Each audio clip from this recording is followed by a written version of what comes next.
It's my pleasure to hand this over to the Puzlkind team, Sarah Jane Lapp, Ronnie McNeil, as well as our very special guest, Joline Godfrey. And now, before I do that, just a few words about the Puzlkind team. Sarah Jane, she hosted an event at Reimagine's New York Festival in the before times. That was in 2018, but I've known her much longer than that as a visual artist, as a filmmaker, and as a friend. Ronnie is a lover of science, research, and process, and she creates beautiful henna tattoos that I've seen myself in Providence. Today's money maven is Joline Godfrey. She has been teaching financial education to children and parents for over 2 decades. She's an author, a public speaker, and a consultant, and she hosts The Unexpected Table, a gathering place for families, and she's at work on a new book about what makes families thrive. Thank you all. Thanks, Andy. I'm so excited to be here. I am dialing in from Wampanoag and Narragansett land, aka Massachusetts. And Ronnie and my co-founder Mike are thrilled to present to all of you and puzzle together with the most esteemed Joline. Participants, you're welcome to have your cameras on. We're friendly people. So I look forward to meeting all of you.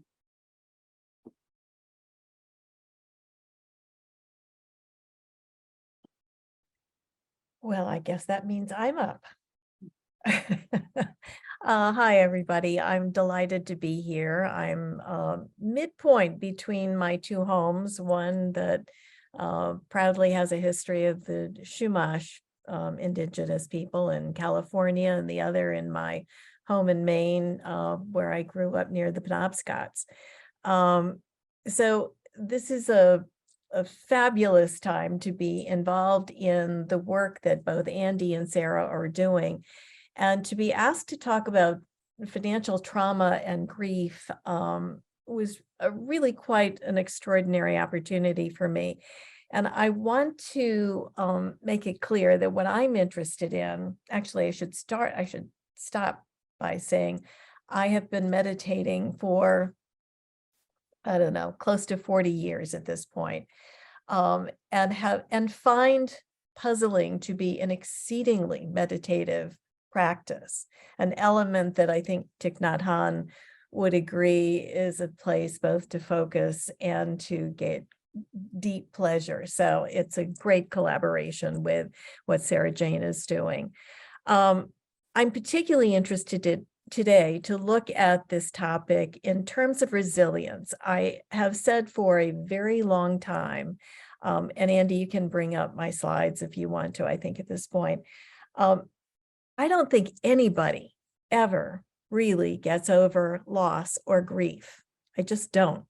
I think we get different. I think almost in ourselves, we are different. And so we are now new in some way. My interest in looking at stress and loss and financial change has everything to do with resilience. That is, how can we use these losses? How can we use these traumas to open doors to new possibilities, to growth, to exploring what's new? So I start from that premise and from that orientation.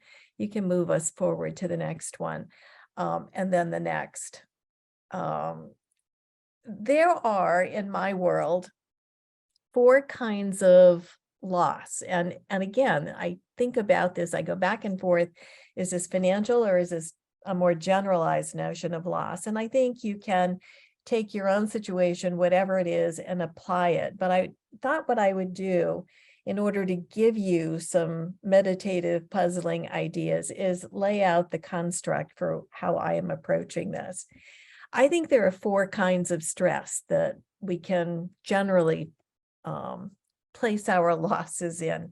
One is situational. That is, there's been an accident, there's an illness, you're in a divorce, there is some situation that happens.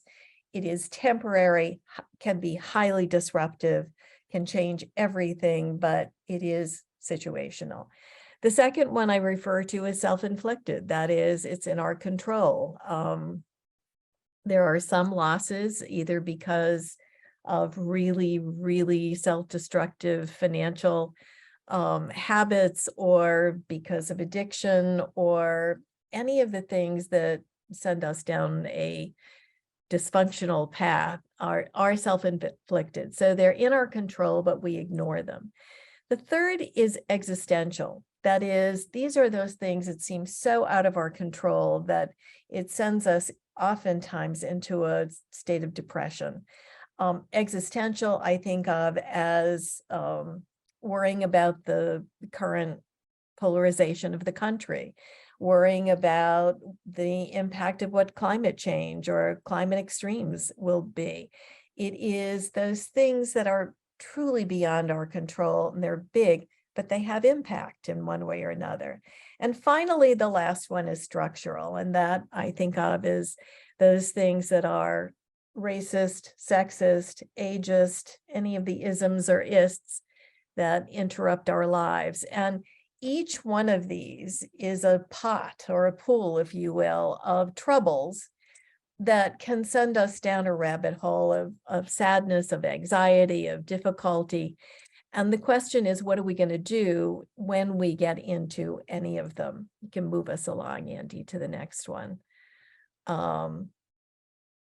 I think the reason I am so committed to using these terrible moments in our lives as opportunities for growth and resilience is because I know there actually are strategies we can use to move through them, to become, again, not like we were before, but something different, something new, something fresh. May not be familiar, it may not even seem very good initially, but it's different and new. And so these are the strategies for each one of those categories I just mentioned that I use with people I work with, including very young children. The first one is personal action. Part of what happens when we encounter loss is we can lose our will, we lose our energy, we become depressed, we just stop everything and feel powerless. It turns out we do still have agency. Finding a way to exercise that agency is part of the strategies we are looking for. Some of that comes from the second item here on the list, and that is cooperative action. That is, how do you use your community? How do you build community? How do you find a new community in order to, when you are at your least capable, when you seem to have the least agency, what kind of support can you build or tap into to make yourself strong or resilient again? The third is seeking knowledge. And I think we forget that the world is constantly changing. There's constantly new information out there. One of my favorite philosophers said, the learners will inherit the future. The learned will be prepared for a world that no longer exists. And so getting new knowledge, seeking out new information to help us through these times is part of what we need cooperative action for if our personal action is so depressed we can't work on our own. And the last one, of course, is change strategies. When I talked about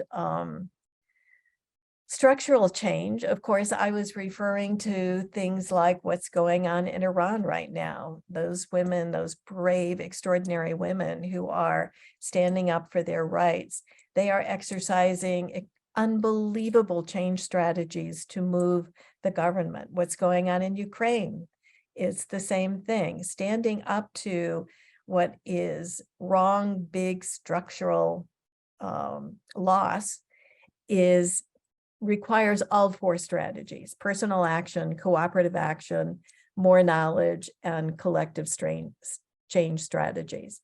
So I give you these things as you're puzzling today, because my hope is you're going to think about whatever your own situation is. What is it going to take to use your loss for growth, to nurture your own resilience? Think, if you go to the next one, Yeah, that's what we're looking for. We are today in pursuit of the qualities of resilience that make this an opportunity to become new again. There are a few things that I'm going to encourage you to consider. And I think that's the next slide, Andy. I hope. Ooh. We would love to introduce those questions when we get to the breakout rooms. Okay, great. All right, fine. But Jolene, can I just chime in? I'm just curious about, the differences that you see between resilience and growth. Oh, I guess I fundamentally think that it's harder to grow if you aren't resilient. Resilience is that thing you see in kids when they're just tiny and they're trying to walk and they fall down. And, it's very tempting when they're sitting there crying because they're frustrated to pick them up. If you let them stretch a little so that they can, in fact, pull themselves up, they learn really quickly that trying makes it possible to triumph. And I think that's what we're looking at here. It is so hard when we are depressed, when we have lost something terrible. I mean, I say this without being the slightest bit cavalier. Some of this is from my own losses, from some of the really giant changes that I wasn't sure a couple of times in my life I would recover from. There was one period in the death of my business partner, dear friend. She died in a car crash. And I turned on my email one morning, and her brother, not knowing my phone number or how else to get in touch with me, sent me an email telling me she was dead. It was the most horrifying moment, even today, that I can remember. That was 25 years ago, and I'm not over it. But I do know I am a different person. I'm not the same person I would have been had she continued as my business partner. I'm something different, and my job has been to make sure that she'd be joyful about what I have become, even beyond my life as her continuing business partner. So I think we grow if we find ways to pull ourselves up, even though it's going to take a long time. Sometimes it will be very hard. And if we don't have a way to foster all those other supports to make it happen, it's going to get much harder. So we can't just throw in the towel and say, I just can't go on. You can, but it's a terrible loss to the world and to your own life and to the people who care about you.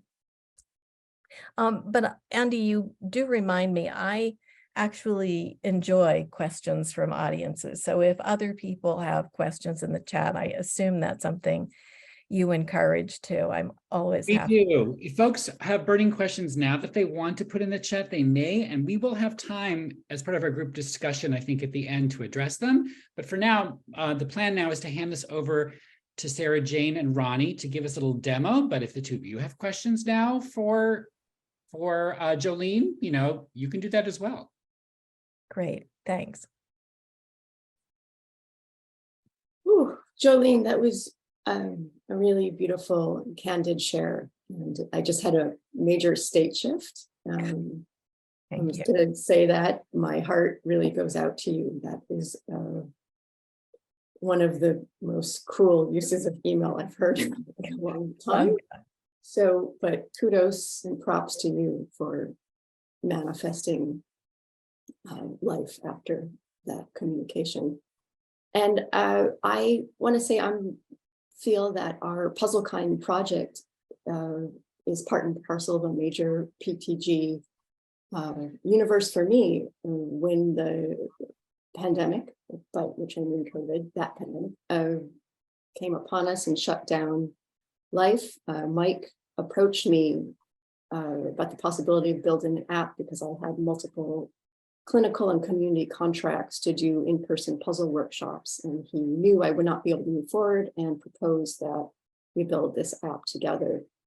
And I am someone who has, what did you call it? I think constraints, somewhere between existential morass and some other Structural and existential, probably. So I was like, yeah, I'm not interested in an app and I don't like capitalism.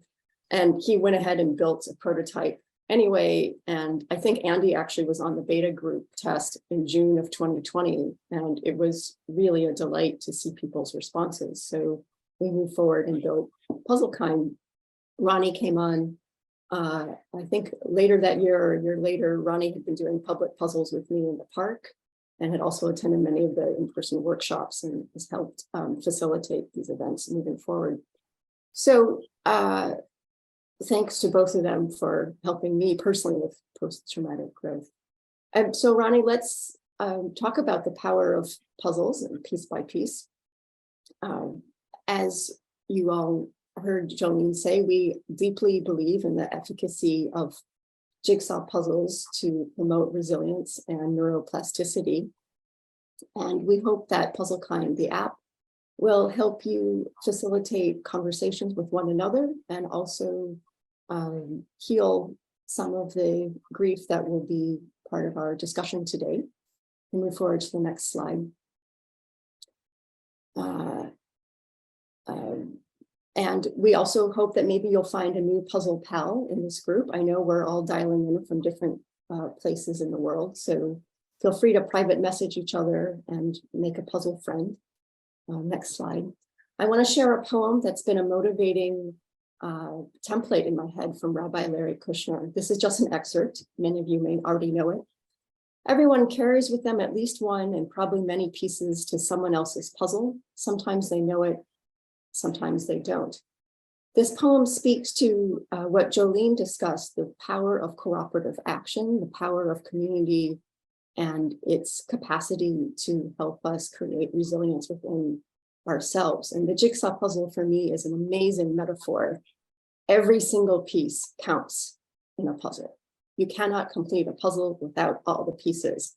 And if there's anything you take away today, I hope from our Puzlkind experience that you understand how important your contribution is to this world. We're going to walk you through the actual app right now. And I see a note from Sheila. Oh my goodness, you did a 1,000-piece puzzle in your Sangha. That's amazing. Okay, so we have a great puzzler with us. Excellent. Okay, so if you would pick up your tablet or your phone, whatever you're using today, if there's any gamers on the call, you can go to your Steam. I'm going to show you a little bit about the app itself. Has everyone already downloaded Puzlkind? I'm hoping you have. It's puzlkind.com.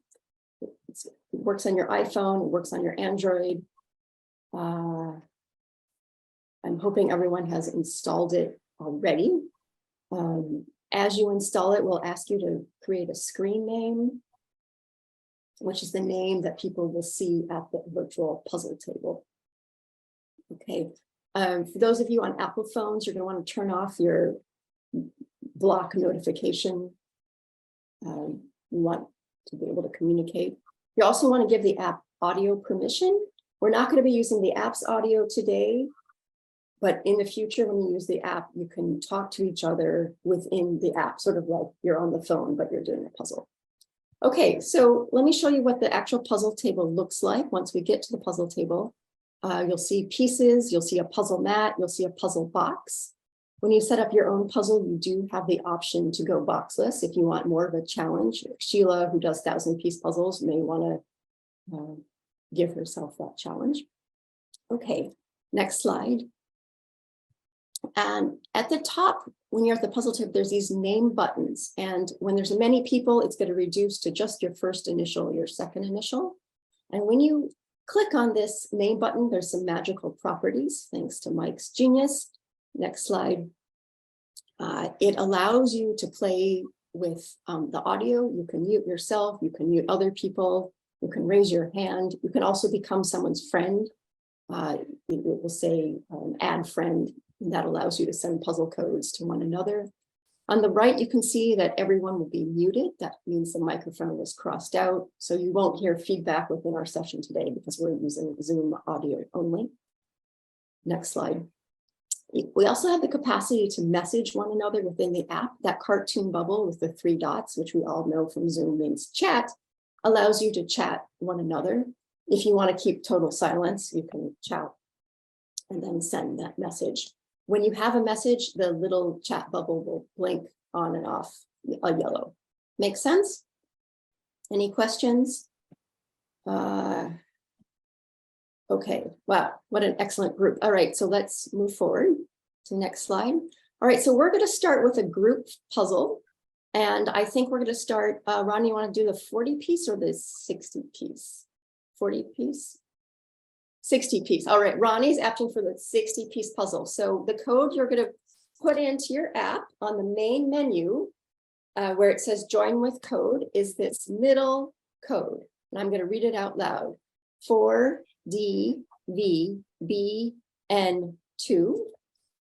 4DVBN2. And I'm also putting that in the chat. And that's going to bring up the puzzle.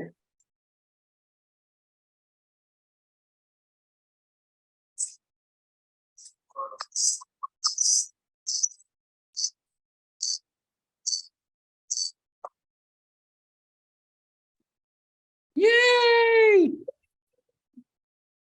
All right. Good job, everyone. So I'm going to assume this was everyone's first collective group digital puzzle. And we want to talk about how we managed to do this together, what our strategies were. And you can either write something in the chat, or you can raise your hand or just turn on your camera and feel brave and courageous because it's Wednesday, January 25th. Why not? So any ideas of how we manifested a group puzzle assembly? Or should I get Socratic and call on people? Let's see. Joline says, first try, trust is at the core, right? So true. Trying, like even showing up, that you all showed up today is the first step. So kudos to you. What else? Anita, do you have an idea?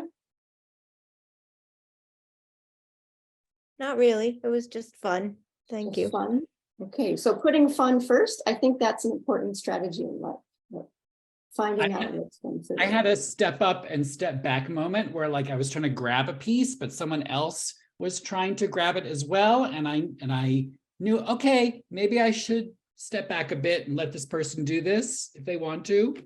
Right. There's that negotiation. Right. Negotiation. Observing.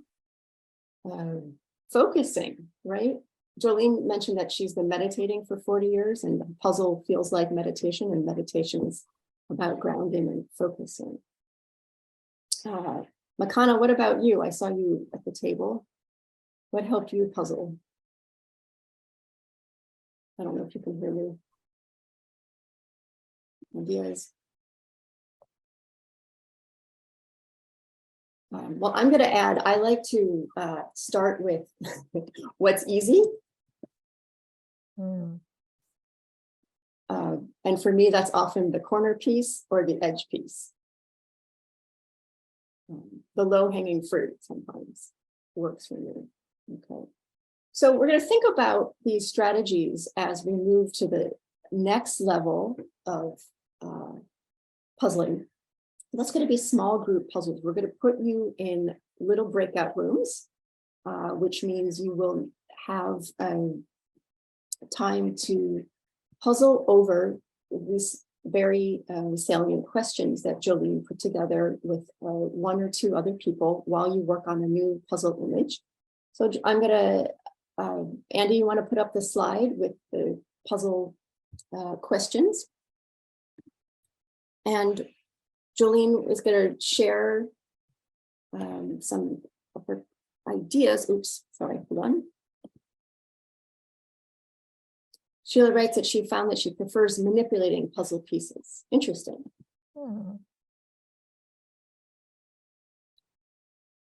Manipulating can mean many things. I'm not sure if you just enjoy actually moving them around. All right, so I pass it over to Joline to talk about her questions. So you can see this is very little text, for which I apologize. So I'm going to make it all much simpler because I want you to go after your small groups and be able to think about these as you work in the chat rooms. The first one is just how has grief touched you? And in this case, I ask specifically touched your financial life. That is, where has it created crisis? Where has it given permission actually to do something? Where has it created anxieties? And almost all of us at some point have been face to face with grief and money and loss. And so if you don't mind sharing something, that will make your small room experience that much richer, I think. The second question I spoke of earlier, and that is, I don't think we get over things. I think we get different. And I'm curious if you can think about how you are different before and after whatever loss you came to. In my case, I'll just say very briefly that I had an incredibly good collaborative partner, and I could rely on her for many things. And when she was no longer there, I had to find my own strength. I had to take on some of the skills and talents that I relied on her for and now had to develop in myself. I resented that. I was angry about it because I so missed her and I didn't want to take on those gifts that she had because it was a real acknowledgement of her being gone. I am stronger. I am different. I have new talents. Honestly, I would not have developed where she's still with us. And both of us, I think, would have known that. So how are you different and in what ways? The third one, of course, is loss puts us out of control. It can be very frightening, but it can also open new doors. Are there doors that you are at least contemplating that you might have not looked at before? And I guess the last one here, and the reason I so love this particular puzzle, the guest at the table, is the question of how easy is it for you to ask for or to accept support? What support is facing you today? And what are you accepting or what are you rejecting? So finally, who's the guest at your table who makes a difference for you? So those are some of the questions. There's a lot in there, Andy. I don't know if there's a way for puzzlers to continue to see any of those questions while they're puzzling, but hopefully something. We'll have a slide up that will be visible for people to see while they're in the actual breakout rooms, Joline. Okay. So all this slide will be visible in your breakout rooms, theoretically, if our tech works as we pray it does. We never know with Zoom. And so it looks like we're going to have maybe 2 or 3 breakout rooms.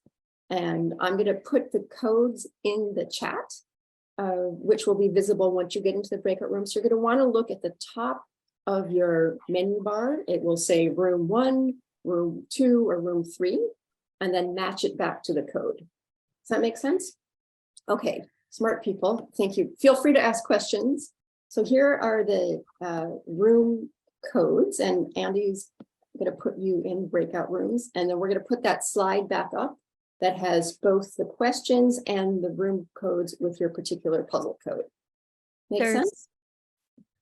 There's also a little question mark that'll come up once you're in your breakout rooms. And if you click on that question mark, it says ask for help, and you can call and one of us will pop into the room to help you. But we're going to be floating through the rooms anyway. But if you are stuck and you need some help, just click on the ask for help button. Okay, so maybe 2 breakout rooms. Looks like we're 2 breakout rooms will provide space for 4 to 5 participants per room. oh, okay. So I'm going to create them, and then I'm going to share that slide for everyone. Should I keep that slide for the duration of the breakout? Yeah, let's do that. And I'm going to remove the other. Actually, I can't really erase. Can I? Oh, okay. No, I did. Okay.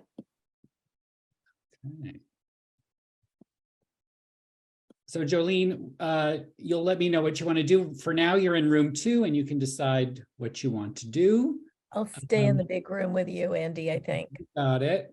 I'll move you out, and then Ronnie is in room 2 and SJ will be in room 1. Okay, Here we go. all right.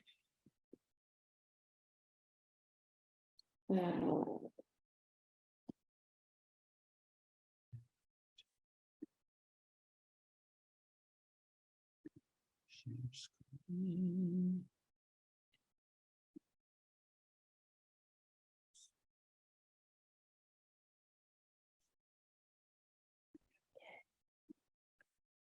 Oops.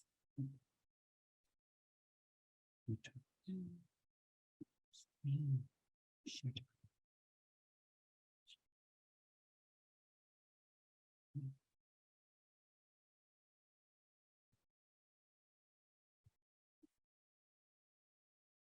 Got it. So Andy, how can people hear me? I don't think so. I hope not. Me too. How many puzzle pieces are they working on in the small rooms? In the small rooms, it's supposed to be a 40 to 60 piece puzzle. Got it. Okay. And the one we just did, that was 60? Yes. Got it. Interesting. It is interesting. It's funny how much I really like the tactile feeling of an actual puzzle. But maybe that's just, I'm the wrong age. If I'd grown up a gamer, I might feel differently. Yeah, it could be, but you know what they're saying about, you know, this generation that is digital born, Right? that there is a hunger and a desire. Like people who grew up with iPhones and cameras are like studying darkroom photography now. I've been hearing that. Yes. I spent 10 years at the Polaroid Corporation as the in-house shrink. And, you know, those instant cameras have come back. People are, you know, hungry to use them again. So there is something to that. That's a very good point. Yeah, like I find it myself, like I'm appreciating just visiting museums now much more than ever. Just Yeah. the physical objects in real space. People want Yes. both. We're living these hybrid lives. Yes. Yes, that's exactly right. We are hybrid for sure. Ay, ay, ay. All right, I'm thinking I'm just gonna send some messages to folks, just Okay. Good idea. let's see. How do I do that?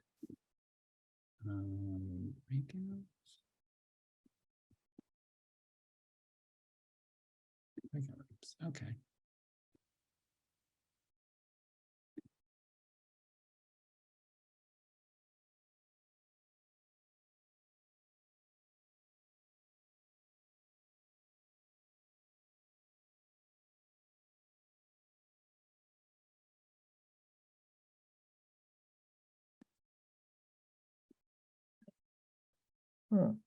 Your presentation was great, Jolene. And I'm just so appreciative that, you know, you were able to synthesize all the post-traumatic growth stuff and just it fed naturally, I think, into normally what you do, you know? It's what I do, but it is such a big topic. You know, you wonder how much people can take in. Yeah.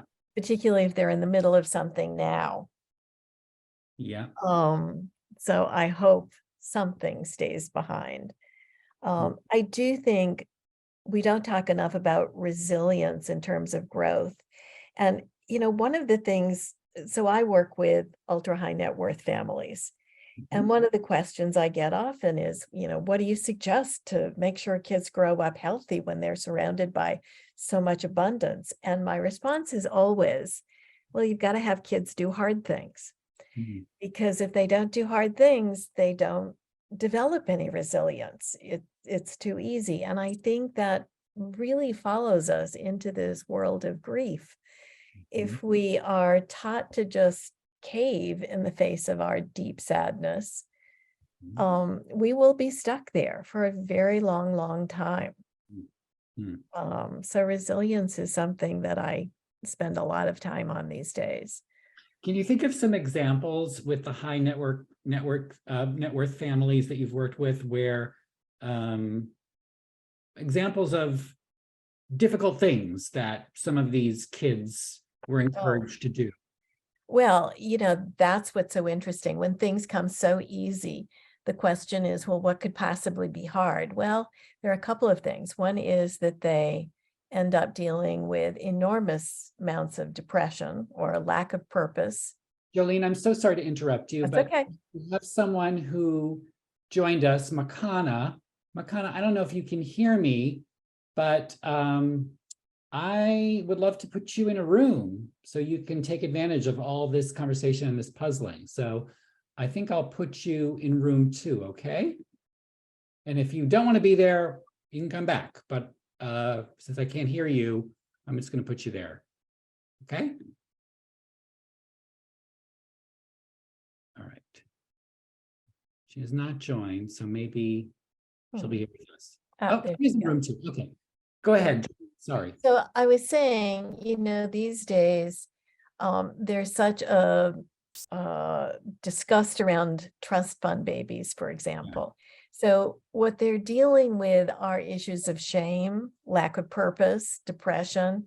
Those are hard things. And often they don't have purpose because they haven't really needed to, except that we all need purpose. And when it becomes clear that purpose is lacking, it's very easy to fall into depression. So it's a strange state to find.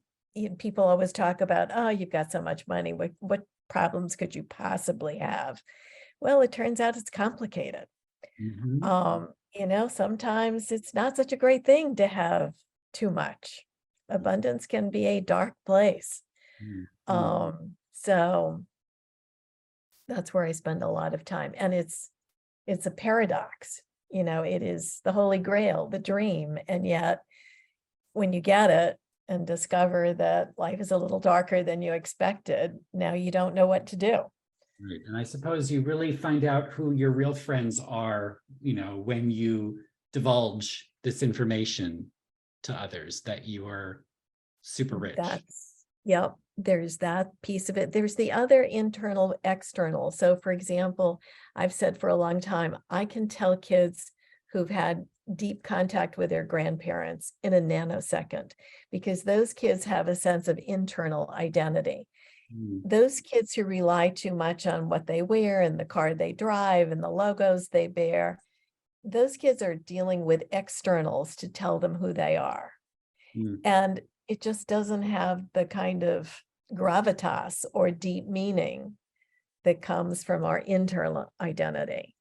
Mm. And that too is, there's a woman, Madeline Levine, who wrote a marvelous book called The Price of Privilege. And again, it's one of those books that not a lot of people read because you think, oh yeah, boo-hoo, poor children. And yet those are kids who will have the power to make policy. They will have power to make impact in our society. So as They'll a use their social privileges worker, in the best way. exactly, Mm. exactly. And I started my career working with the poorest of the poor, and here I am working with the wealthiest of the wealthy. It's been a very strange journey. But again, I care very much about the future, and I know these are kids we've got to nurture into caring about the future. Yeah. We need So, more philanthropy, in the world, in all kinds, not just the money kind. okay. Right.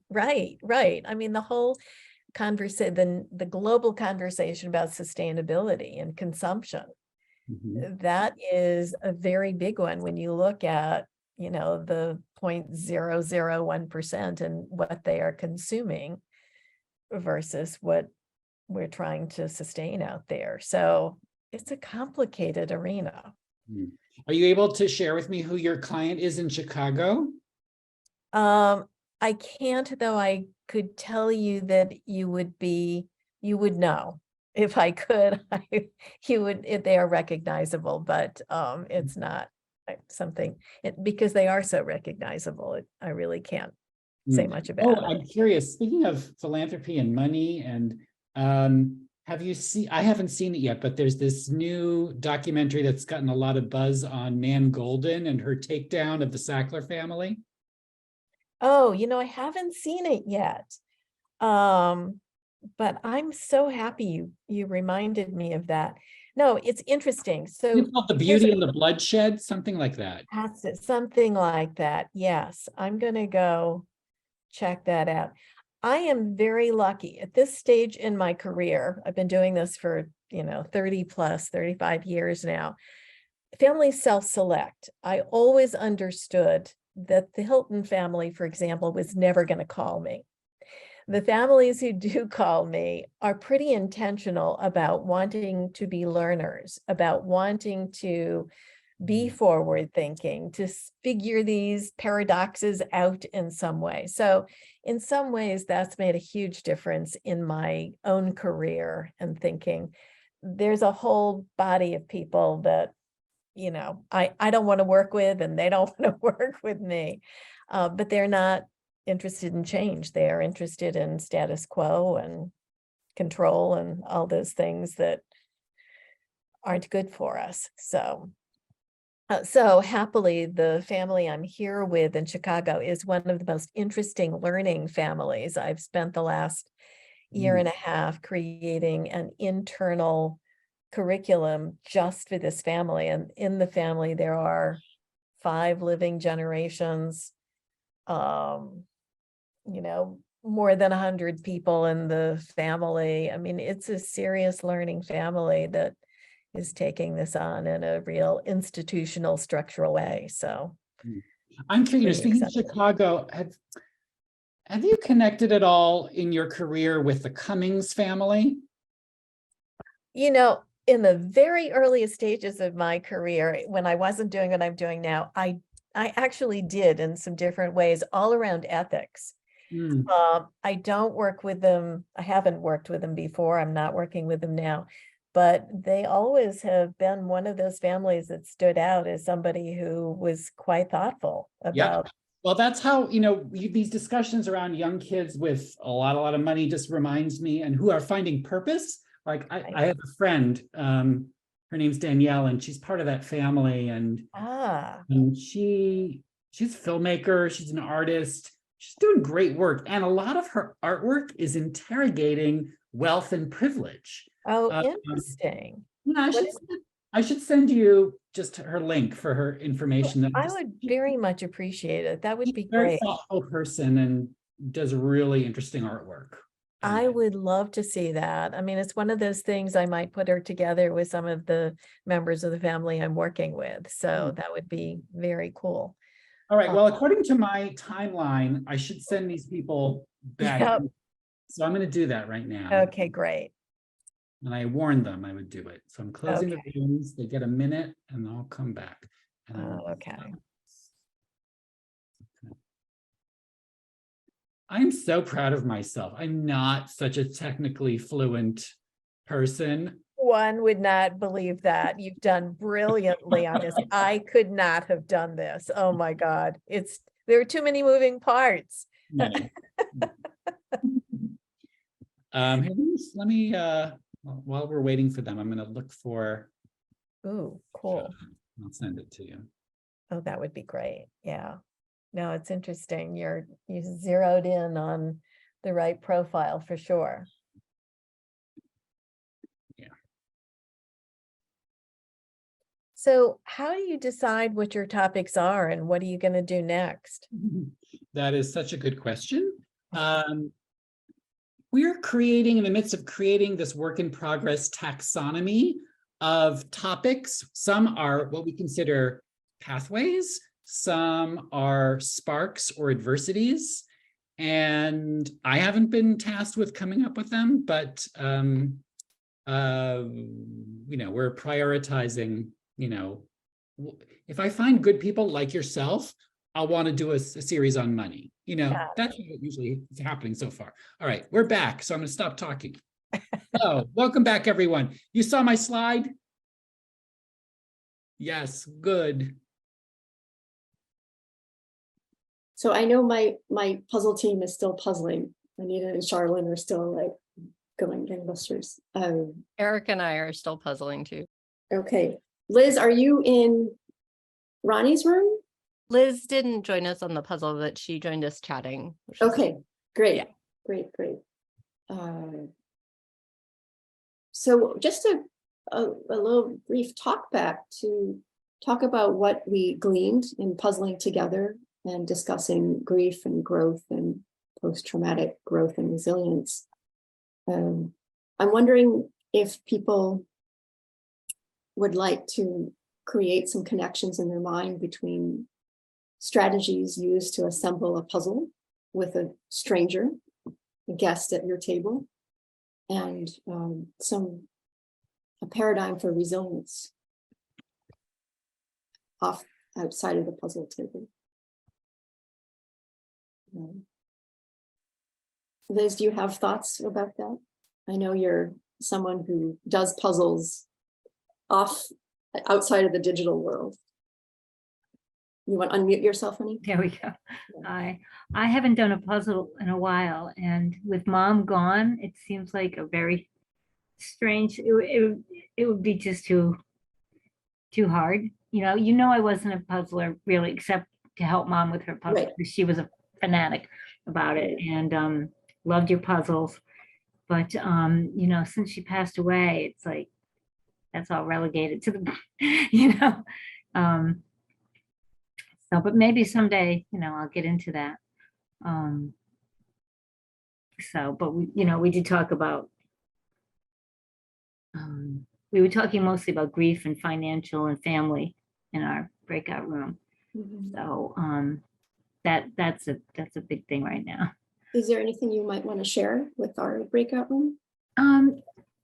Yeah, I think it was, I think the big thing is this combination of grief at what you've lost, and this really was interesting because I've never quite had it brought up before, but what I've been thinking is it also the freeing nature of saying, well, now I can move on.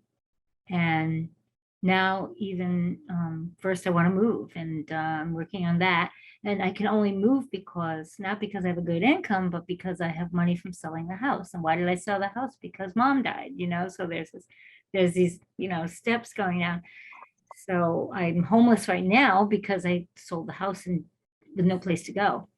But I'm just trusting in the universe, and I'm looking at a place tomorrow, and and again, because of the income from the house, if I'll probably, if it all works out, it'll work out from these things.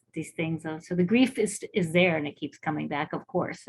But I think I'm also kind of proud that I'm not letting it stop me, that I'm not getting stuck and just hiding under the covers or, ignoring what's going on. I'm like being incredibly proactive each step of the way, and, ready to make the next, I'm just very aware of my age and ready to make like the next chapter really count. And I think mom is clearly helping me from beyond. So I think she wants me to get going too. That's fabulous. When you're aware of your short runway, it does provide quite a wonderful push to use it well. Yeah, It's exciting. I've been aware of it for years and years and years because I've had cancer off and on. So you begin to, but then you get to the point where, it's nothing. So, but now at 65, I'm like, wow, anything could happen anytime. And I want to be doing something worthwhile when it does. Yeah. Thanks, Sarah Jane. Thank you. I appreciate your change strategy. I think it seems like you're implementing that. And I think of it as the equivalent of like when you have the puzzle box unopened and you're looking at it for days or weeks or months, and finally you take it down and you open it and you move forward. And then maybe the next day you dump the pieces on the table, you move forward. And maybe the next day you sort the colors, just gradual. Yeah, that's a very good analogy. And I've seen my mother and sister do that. Like, this is Yeah. too hard. We can't start this. We can't. And then like, okay. And, Yeah. So it is very, seeing something, it's going to be really hard. So you don't even want to begin. And then you're like, well, just begin. Right. Yeah. Right. The tribe. Yeah. Are there other thoughts people would like to share? I appreciate your bravery and courage today.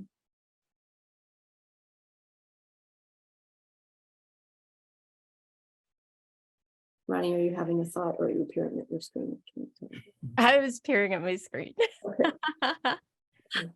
We talked a little bit about the pre-planning stuff, and we also talked about how nice it is that the conversation around grief has changed. How it isn't necessarily something to get over anymore or move on from, that it is just something that is in your life and that you learn how to adjust. And how that has made it easier to even just move on from changes or losses that happened a long time ago. Mhm.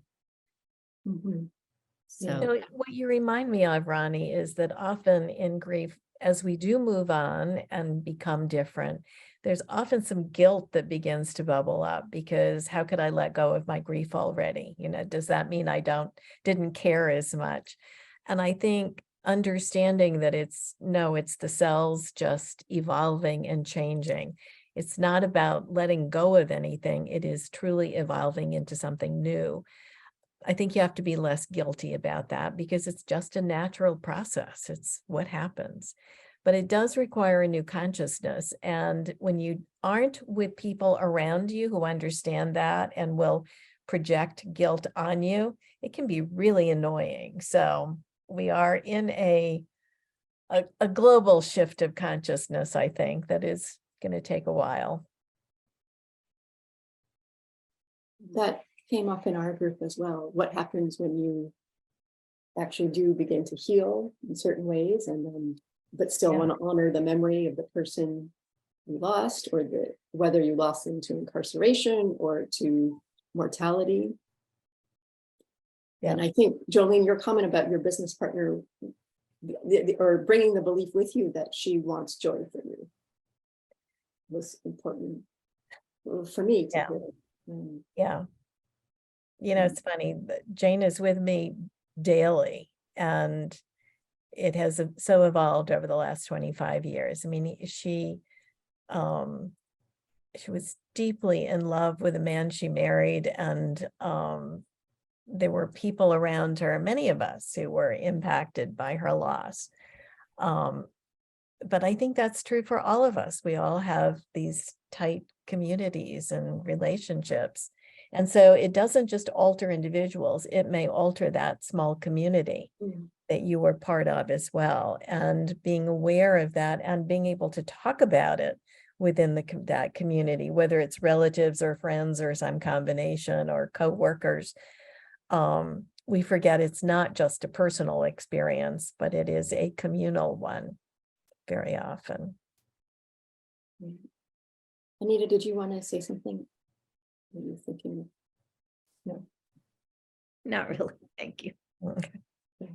And Mike and I in our group also talked about the experience of hospice as it relates to the idea of a guest in the house, and what a extraordinary experience it can be, and a gift to go through hospice with someone, especially if they're have the capacity to model a kind of embrace of life force, regardless of what's happening with their physical material body, and what that energy leaves at the table once they're gone, and how that can help the caretakers move forward.